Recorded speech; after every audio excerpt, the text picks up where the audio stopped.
It's Tuesday, the 10th of August 2021. Welcome to the Fear and Greed Business Headlines, the business news you need in just 5 minutes. I'm Sean Aylmer.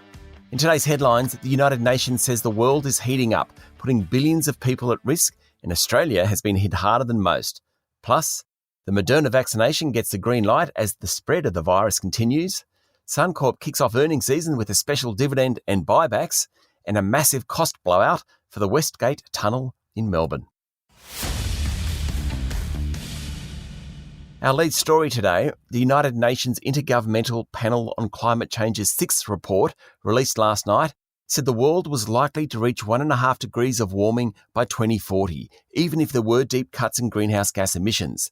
And Australia will bear the brunt of it with longer, hotter summers, more bushfires and more coastal erosion. The report, signed off by 234 scientists in 60 countries, found that human activity had already warmed the planet by 1.1 degrees Celsius since the Industrial Revolution. Sea levels had risen at a rate higher than the global average in recent decades, snow cover and depth had decreased and were likely to fall further. United Nations Secretary-General Antonio Guterres said the report was a code red for humanity. It said Australia's climate has risen about 1.4 degrees over the last 110 years, and that's meant hotter summers and cold winters. Rising sea levels would hit Australia relatively hard. Even with rapid cuts in emissions, temperatures would continue to rise until at least 2050 and lead to further extreme weather events. The panel said the evidence for human-induced warming was unequivocal. This report has been 8 years in the making. It's the seminal piece on climate change. It's about as frightening a read on the climate debate as you can get. In overseas news, Associated Press is reporting that over 30 Chinese officials have been fired or received punishment for allegedly failing to respond properly to the latest surge of coronavirus in the country. It includes heads of health commissions and city districts, as well as hospital staff. Tough justice. And the land border between Canada and the United States is reopened for fully vaccinated travellers between the two.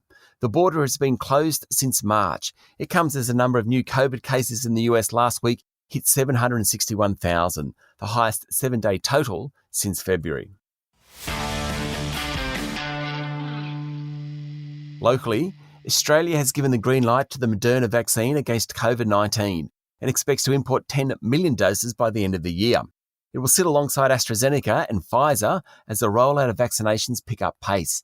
Moderna has proven to be 93% effective against any infection, 98% against severe disease, and 100% against death. The vaccine requires 2 jabs 4 weeks apart and is already in use in the United Kingdom, Canada, the United States, Singapore, and the European Union. The news came as New South Wales reported another 283 locally acquired cases of COVID-19 yesterday. The region around Byron Bay in New South Wales' north and Tamworth in the northwest went into snap lockdowns last night. There are 11 new cases in Victoria, none in isolation for their entire infectious period. Premier Daniel Andrews said he didn't know if the Melbourne lockdown would end as scheduled on Thursday.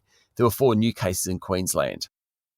Suncorp, the first of the large financial institutions to report June half-year earnings, unveiled a 42% jump in cash profit yesterday, triggering an 8% rise in its share price. Earnings from its insurance business rose, and money set aside for bad debts was not needed and passed through to the bottom line. The Queensland-based business, which is a top 30 company, also announced a special dividend on top of its regular dividend and said it would buy back $250 million worth of shares. The highlight of the result was the group's insurance business, which includes AAMI and GIO. This was a strong result and a harbinger of things to come from the financial services sector. Big results, big dividends. Transurban said the cost of building the Westgate Tunnel in Melbourne had risen by about $3.3 billion to at least $10 billion, a figure some analysts think is still on the low side. The troubled project, which was supposed to be completed in 2023, but is running at least 2 years late because of a dispute over where to dispose toxic soil, is a venture with the Victorian Government, CIMIC and John Holland. Transurban yesterday reported a $3.3 billion net profit for the 2021 financial year, thanks in large part to the sale of half of its US toll roads business. Without that, the company lost almost $300 million. And Treasurer Josh Frydenberg yesterday told Parliament that he expected the economy would bounce back following the current run of lockdowns. He quoted Standard & Poor's advice that the lockdowns wouldn't hurt the country's AAA rating and the Reserve Bank's statement on monetary policy last week to say there was light at the end of the tunnel. That's the Fear and Greed business headlines for today. Make sure you hit follow so you get it every morning. And if you'd like more detail and more stories, search for our longer daily podcast called Fear and Greed. We also release a daily interview. Today, we're looking at the increasing number of women on Australian boards. Don't forget to follow us on LinkedIn, Facebook and Twitter, or jump onto fearandgreed.com.au. I'll be back later with the afternoon market report. I'm Sean Aylmer. Have a great day.